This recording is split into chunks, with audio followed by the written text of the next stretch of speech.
Hi, everyone. Thanks for joining us. We're seeing lots of people coming into the meeting tonight, which is fantastic. So we'll just take another couple of seconds here to let people get connected.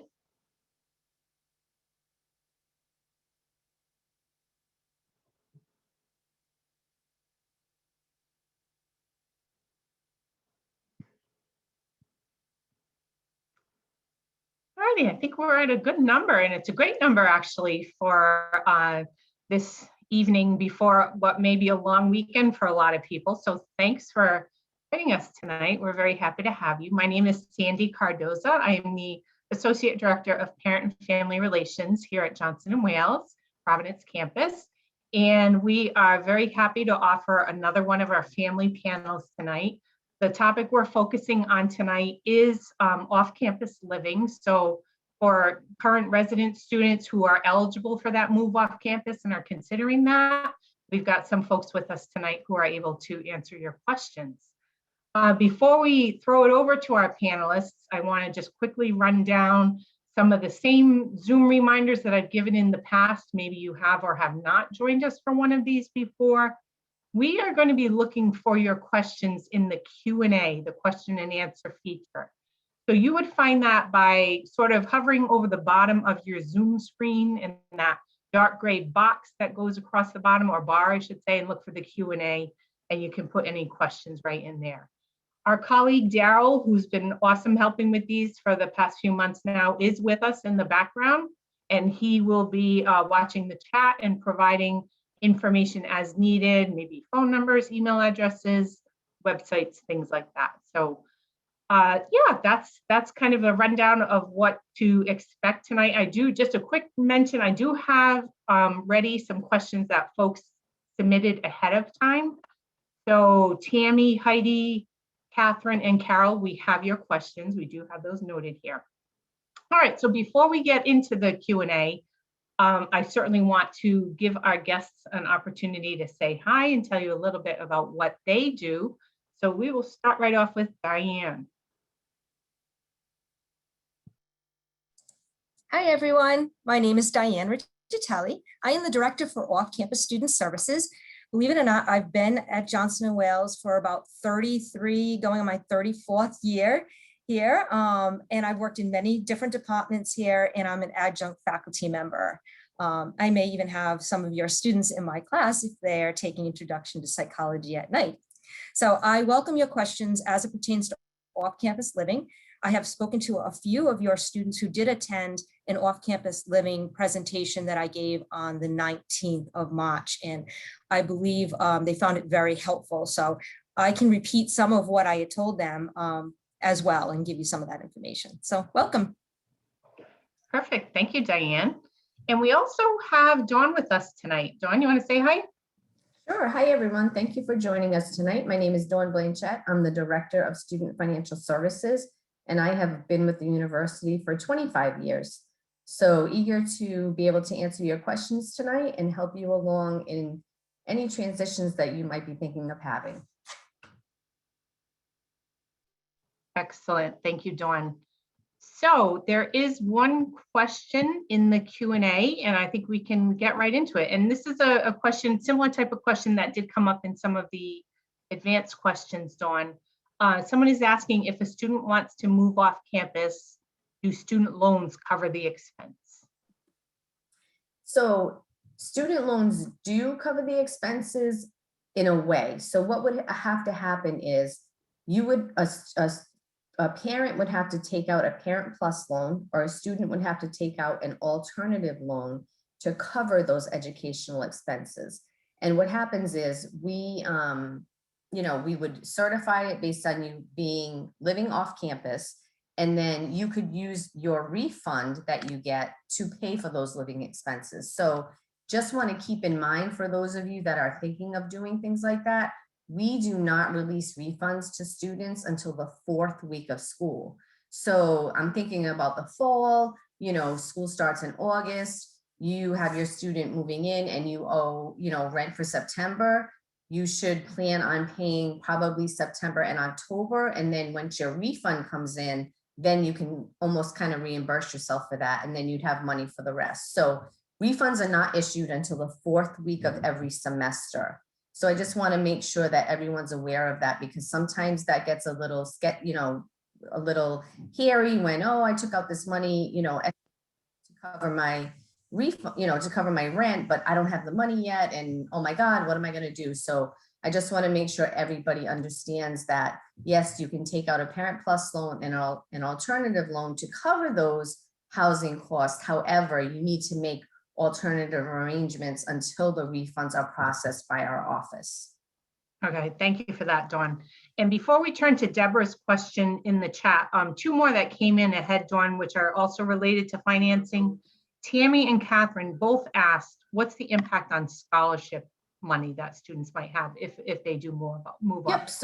So what happens is if you are, it will not touch any of your merit scholarships. So your merit scholarship stays the same regardless if you live on campus or off campus. So whatever you received from admissions when you came in, so like a presidential academic scholarship, a campus award, that will stay the same. The only thing that could have an impact is if you received need-based aid, which is called the Johnson Wales grant. That could change based on you living off campus, because it changed the educational costs in your, what we call the cost of attendance.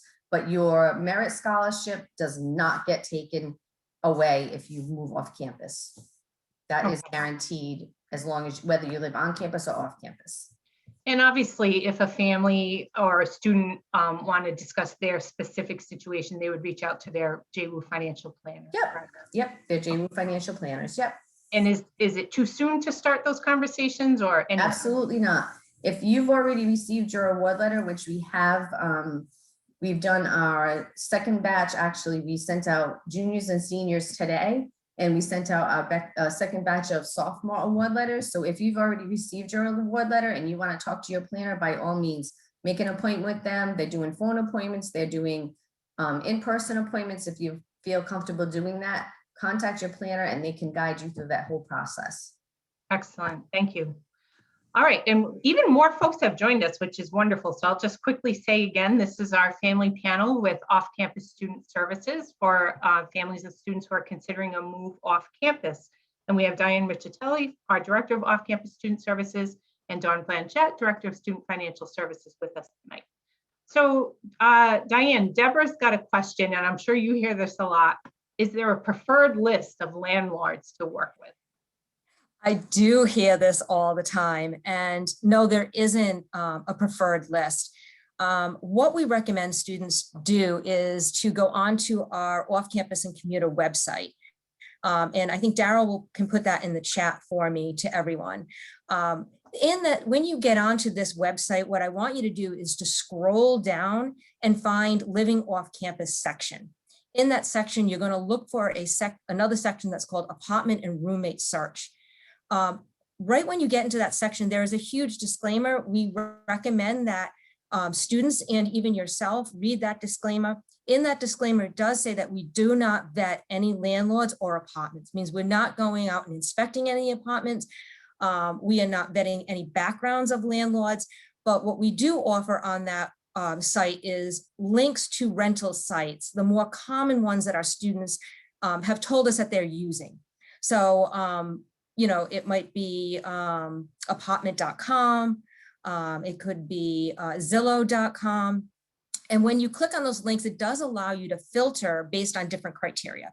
So maybe you want to filter based on your budget. So how much you want to spend for rent, whether you want utilities included or not, maybe a furnished apartment or not, pets, number of bedrooms. So those types of things you can filter and narrow down your search, even by neighborhood as well. So unfortunately, we don't have a list and we can't recommend landlords or apartments, but we can help your student or assist them with how to search for available apartments. Perfect. And Diane, there's David, I see this in the chat, so I will ask you this question here. Asking, are incoming sophomores allowed to live off campus? So I don't know if we need a little bit more info related to that question, or do you want to tackle it, Diane?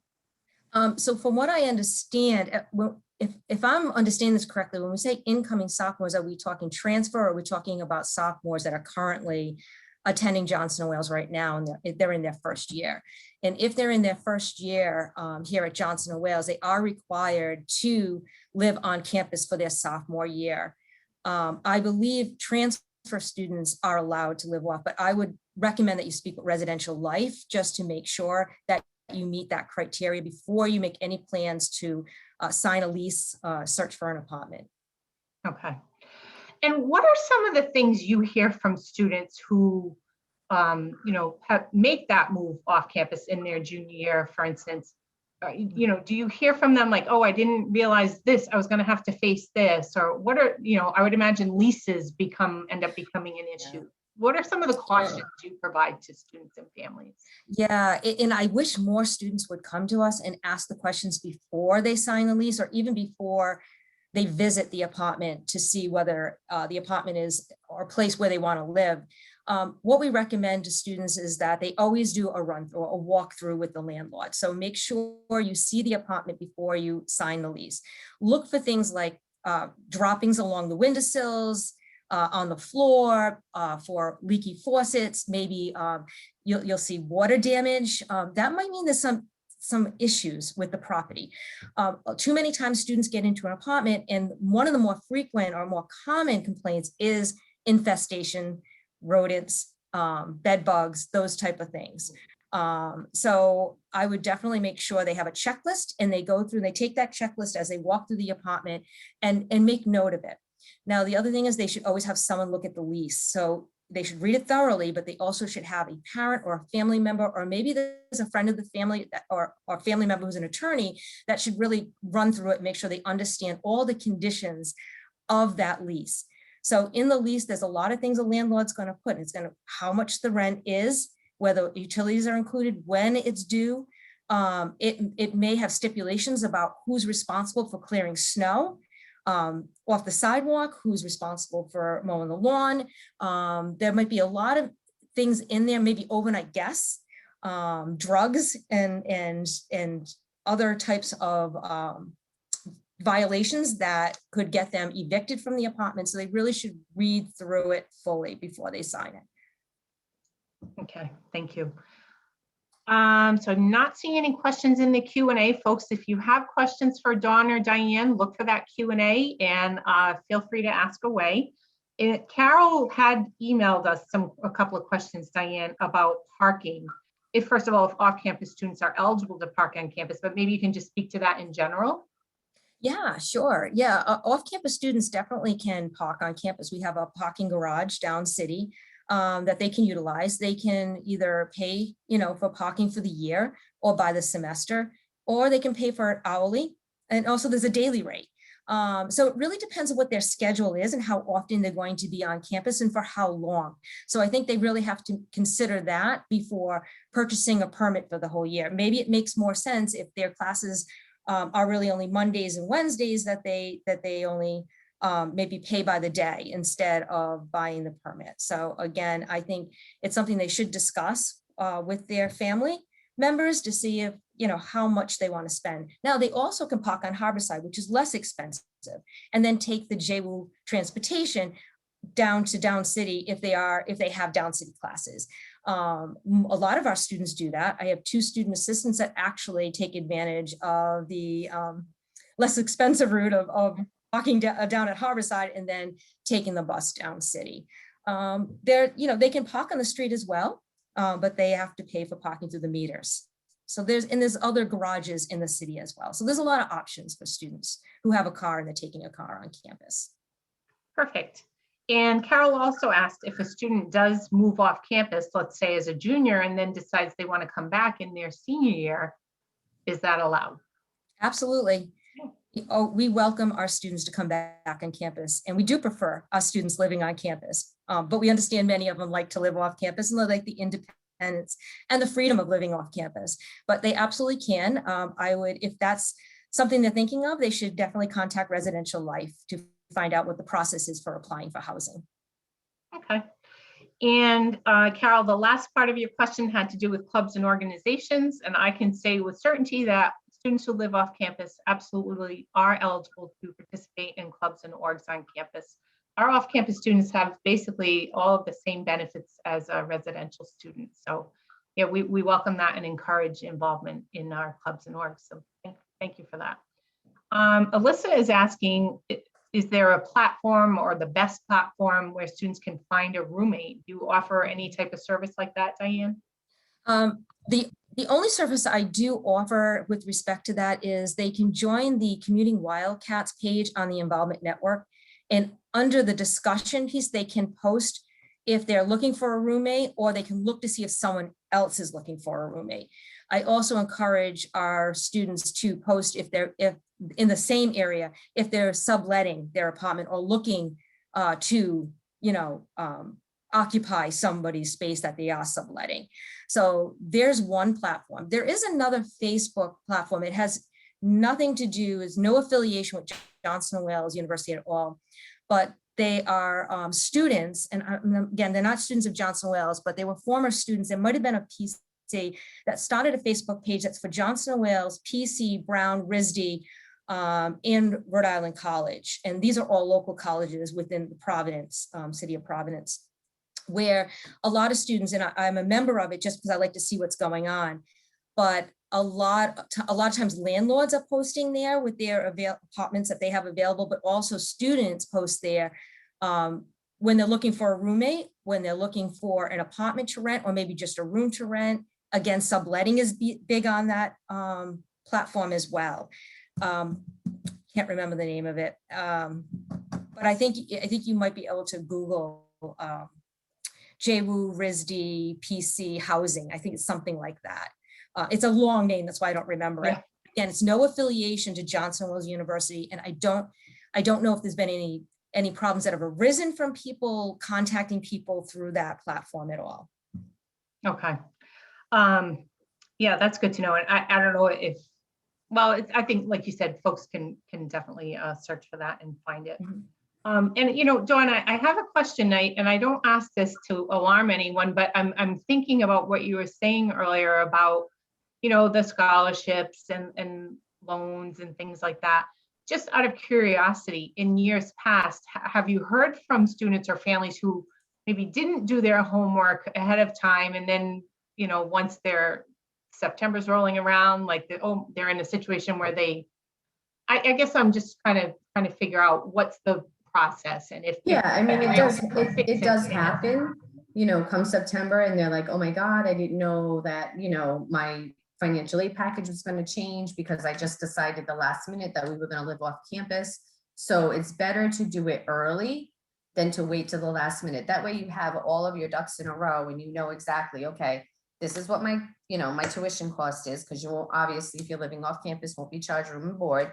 This is what my financial aid is, and then this is what my ending balance is. So it's good to know, before, then when you're kind of in that crunch and you're like, oh my God, I didn't know something was going to change, and now how am I going to pay for rent and that kind of thing. So it's better to come early and to talk to your financial planner as soon as you realize, I apologize, my dog is barking, as soon as you realize that, that's something you're looking into. Great advice. Working from home, the joys. I see, Nancy, it looks like your hand is raised in the participant list. I don't believe we can, I don't believe we're able to unmute for you to ask your question. So if that was a mistake, it looks like it might have just gone down, but you are welcome to write a question in the Q&A, Nancy, and we would be happy to answer that for you. All right, so Diane, you talked, you mentioned a minute ago how it's interesting. Here you are, the director of off-campus student services, saying we prefer students to live on campus. Would you like to just talk a little bit more about that, and what are some of the benefits of that? Well, I just know that students who live on campus tell me all the time they feel more connected to the university. Because of the physical proximity to many of the buildings, whether it's academic or maybe it's the gym, dining halls, they just feel that connection, that sense of belonging. And, we know that increases a student's sense of satisfaction and their retention at Johnson Wales University. But that doesn't mean that can't happen to a student who lives off campus. They just have to be aware that everything that is available at Johnson & Wales for a student who lives on campus is also available to that commuter student, to that student who's living off campus. So we do encourage and tell them they should still stay engaged, they should still attend events and activities, join clubs and organizations. Many of them have already done that and continue to the next year, but some just, they don't, they get busy. They're working because they're trying to pay the rent. They're trying, they're working 1 or 2, maybe sometimes even 3 jobs, and they have their classwork. So their time, I find, with commuters is limited. So therefore they're not as involved as maybe they would have been if they're on campus. Right. But certainly we're here as a resource for them. Anytime they have any questions, they need our assistance, absolutely, they can contact us. Definitely. And I think sophomore is probably, a lot of students really don't have that firm base established yet, or that network. And especially after this year we're coming off of, where a lot has been virtual. So, maybe that's part of why the 2-year requirement, I think, is beneficial. And I think another thing that a lot of people think is, oh, they're going to be able to cook and stuff. A lot of students don't want to cook for themselves, right? No. So, and you bring up a good point, because what I want to add is one of the things we talked about in the off-campus living presentation, and I think it really raises their awareness to, they think that it might be cheaper living off campus. And sometimes that's not always the case. And it really depends on how much you budgeted. So whether you find an apartment that the rent is reasonable and includes utilities, but also, are you going to be eating out every day because you can't cook and you don't like to cook? Right. You might be saving more money by living on campus and using the meal plan then. The meal plan, there are meal plans available for commuters. We do recommend they buy blocks of meals or use flex dollars. I know when my son and daughter, my son lived off campus, my daughter lived on, but when he moved off, I did the same thing you did. I took my refund money and I allotted every week only a certain amount of money I would put in his account. And that was the money he was allowed to buy food with, or he had to get a job to pay for whatever else, because they weren't cooking. So they were ending up spending more money than they would have if they lived on campus. Another thing is parking. If they have a car, when they look for an apartment, one of the things they should ask the landlord about is there a parking space for me? Or do I need to park on the street? And how much is that going to cost me? Because now I have to buy overnight parking permit through the city.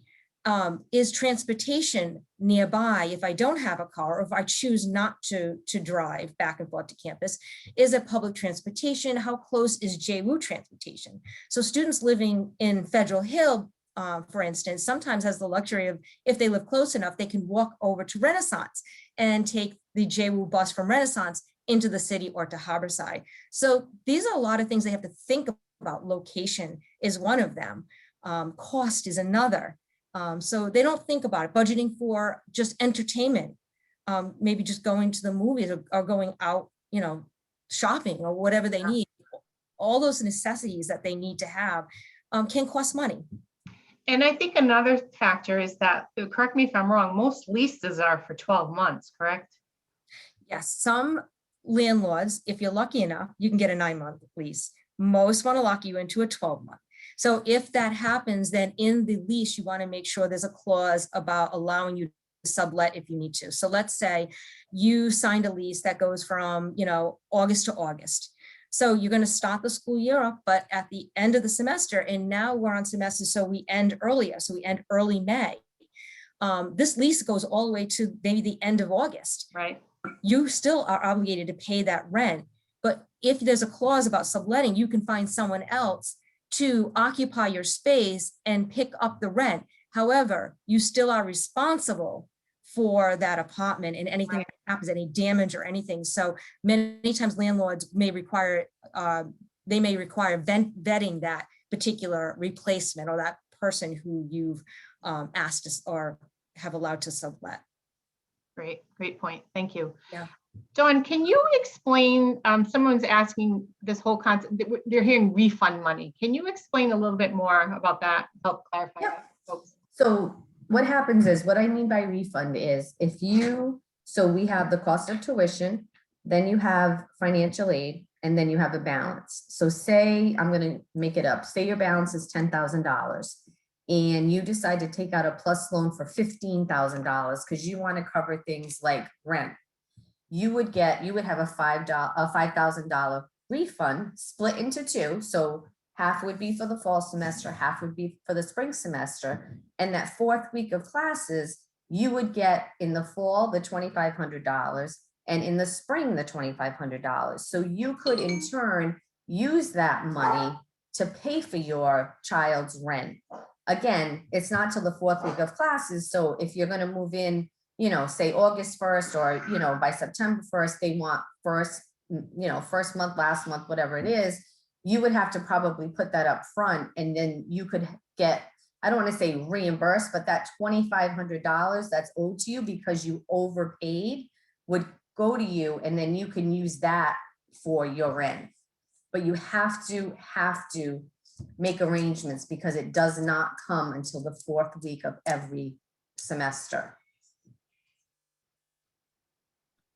Okay, so, and it's definitely not a guarantee for everyone. It sounds like only if there's a loan taken out, that's for So more. than if the if balance. a parent took out a Parent Plus loan or a student took out an alternative loan, Okay, but financial aid wouldn't be enough. So if you just, you know, had your subsidized and unsubsidized loan and your merit scholarship, whatever else you were eligible for, that would go towards your tuition, and usually that's not enough to cover your tuition. And sometimes it is, but it would definitely not be enough to cover your tuition and rental expenses. So that's why you would have to take out an additional loan. perfect. Thank you for that. Diane, Tammy's asking is, and maybe this is on your website, do you have a checklist, sort of like steps that people should follow? There is an apartment condition checklist that students can download and take with them when they go to visit the apartment. And there's also a roommate checklist. And what we hadn't really talked a lot about is that they need to be really careful about who they choose to be their roommates. We always say, and we tell students directly, best friend or friends aren't always the best option. I have seen too many friendships that have been torn apart because of living conditions. And so one of the things I tell, if you're going to live with friends or anyone for that matter, sit down with this roommate checklist and have those hard conversations. You know, maybe, you know, you like to sleep in the morning. Maybe your roommate likes to stay up, you know, go to bed early, let's say. You know, one's noisy, one's quiet. One is messy, one is a clean freak. You know, those are the things that will cause the arguments if you don't talk about it ahead of time. Come up with a plan with who's cleaning these shared spaces. Make a schedule up for that. Who's taking out the garbage? Who is going to be paying which utility? If utilities aren't included, then you have to set those accounts up. And whose account are they being set in? And who's responsible for paying the rent to the landlord?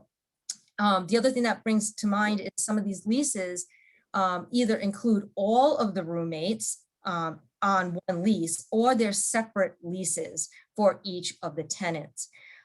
If there's separate leases, it's many times a landlord's renting out individual rooms. So what that means is, let's say your student is living in an apartment with 5 bedrooms, and it started off where they all knew each other. But then what happened is one of the students drops out of school or decides they can't afford it anymore, and they leave, right? Or their lease came up earlier, and so they were all done, and that room becomes open. Your student may not have any say on who occupies that room. But if they're all on the lease and one of their roommates decides just to up and leave, the rent is responsible. All the tenants are responsible for that rent, even though one of the roommates left. So now they owe the difference of what that tenant would have owed had he been there. So these are just things to consider and think about when you're considering who's going to be your roommate and before you all move in together. Yeah, those are definitely big things to have in your mind. Do you see those come up every year? Is it kind of predictable? I do. Unfortunately, it is. Yeah. It is, and it's sad. And then that's when a lot of times the students will come to me and say, I want to break my lease. I just need or they're fighting with their roommates, and it's become intolerable and they can't live there any longer. And that's happened. I had a student who was living in his car because he couldn't get out of the lease, but he couldn't afford to be anywhere else. Oh, gosh. And that's it happens. Or the landlord, won't let them out of the lease for whatever reason. A lot of times they have a financial hardship. They don't want to hear it. They say, find someone else then to pay your rent and take that space for you, if that's the case. I cannot I can't intervene, honestly. I want to, my heart breaks for many students. I can talk to them about the situation. I can try to help them, especially if it's roommate issues. I can try to help mediate those conflicts if they want me to.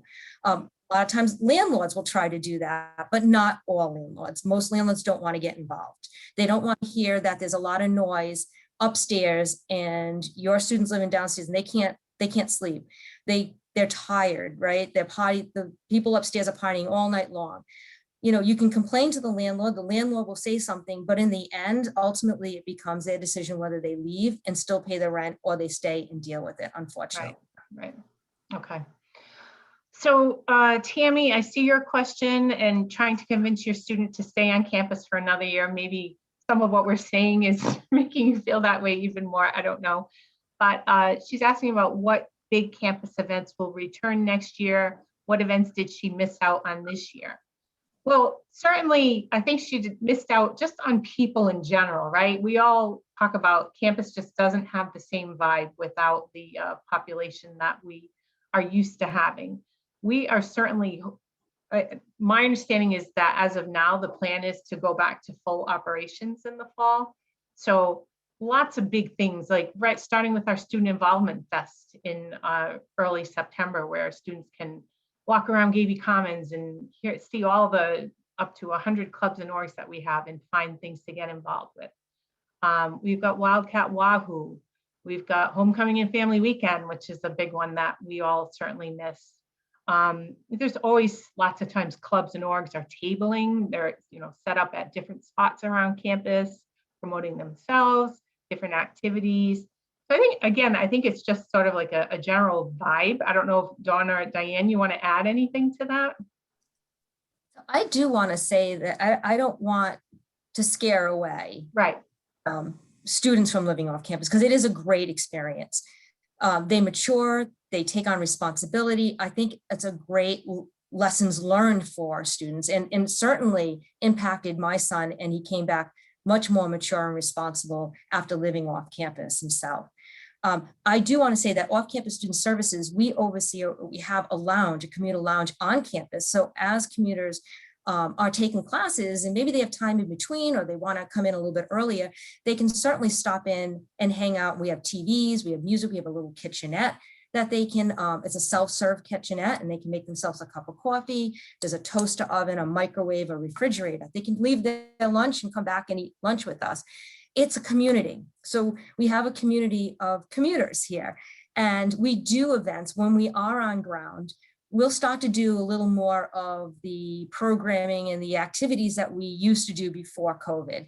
And we do some arts and craft activity, or maybe we'll have a bigger event. We have a Halloween party sometimes. We do paint night. So we do a lot of those things. So we have fun and we do get our commuters involved. We communicate with our commuters. We have a monthly bulletin that we send out to them with a lot of information that lists all the events and activities happening on campus, whether we're sponsoring it or it's a larger university event. We put in there a lot of tips about living off campus. We will highlight different departments and information that they might have. So we do make sure that they are involved and that they're engaged and that they don't miss out on some of the important information. Yeah, and so even those things, you mentioned some of the things that are specifically by your office, those kind of, I think, go hand in hand with some of the things I was talking about. Like, I think students across the board missed out on some of that. As much as we embraced virtual programming and it was awesome and a lot of students have loved it, but we are hoping to have some of our in-person stuff back and kind of, I think, combine the best of both worlds. So Nancy, I see your question here. You're in you're in Philly. Hope all is well in Philly tonight. She's asking, are there any condo units? I mean, do you know affordable condo units fairly close to campus? Do you know anything about price ranges, Diane? I don't. The only thing I can tell you is it is more expensive to live in the city, so down city, not in the outskirts of the city. But I have spoken to a lot of students who are living in some of those units, and they're usually a studio apartment or a 1 or 2 bedroom apartment. They are popping up all over the city. There are developers, all of this. There's more apartments being developed right now as I'm speaking that haven't even, they just broke ground. I'm just going to tell you. But what's convenient about that is you don't have to worry. A student doesn't have to bring a car, and they can take the public transportation to the mall or wherever they need to go. It's in walking distance to our campus and the Providence campus. So all their classes are right there. All the services down city are right there. And Harborside is only 15 minutes away, and they can take the JWU bus down to Harborside. There are some advantages. Everything is included except electricity for the most part. In unit is washer and dryers, refrigerators, stove, everything that they need is in unit, but it is more expensive. So the price point can range anywhere from, and this is on the low, $1,100, but I've seen it go as high as $2,200 a month. It really depends on which apartment and where it's located. Now, on the outskirts, it can range anywhere from, maybe $500 or $600 if you have roommates with all utilities, but it can go as high as maybe, again, $1,400 or $1,500, depending on the neighborhood, whether you have roommates or not, how many bedrooms there are. You can rent houses as well. Right. But those will be mostly further away from the campus. So you would want to have a car if you're going further, like Edgewood. So there's houses that they rent, you can rent there, but I don't know a lot of students who really rent a house so much as they rent an apartment. I don't know if that's helpful, but I'm not sure about any condos. Okay. David, we see your question wanting clarification. Students have to live on campus for both their freshman and sophomore year. We do have a 2-year on-campus residency requirement. There are some exceptions, obviously. For instance, if your home is in North Providence or within commuting distance to campus. And I believe that information is available through ResLife, the exceptions. Dawn, do you have anything to add to that? Yeah, you're right. Those exceptions are available through ResLife. They, I know, are not going to make any decisions this year until I want to say June. So if you fall into that category, you can email Residential Life, but again, you won't hear from them. They're not going to make any decisions until June. But it definitely is a freshman, sophomore requirement to live on campus. Okay, thank you. So Lynn is asking if her student is interested in going abroad, does it make more sense to live on campus? Would the on-campus housing costs be transferred to the abroad program for living? Can you speak to that, Dawn? What happens with billing with study abroad? Yeah, the only thing that you would be charged per Johnson & Wales is for the tuition of going to study abroad. You might have to pay for living expenses wherever you're going abroad, which would not include the Johnson & Wales cost.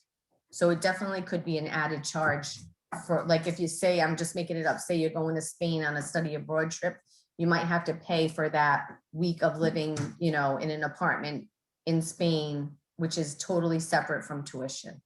Okay.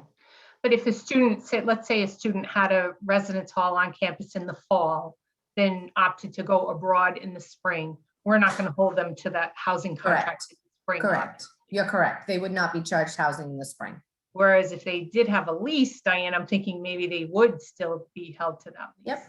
Okay. Yeah, that is correct. And so that goes the same with internships planning too. So if you get an off-campus internship, but you're living on campus, you're an on-campus resident in the fall, in the spring, you signed a contract for the year. But if you have an internship in the spring and you're not going to be here, say your internship is in New York, you will not get charged for your housing in that spring term or spring semester, I should say.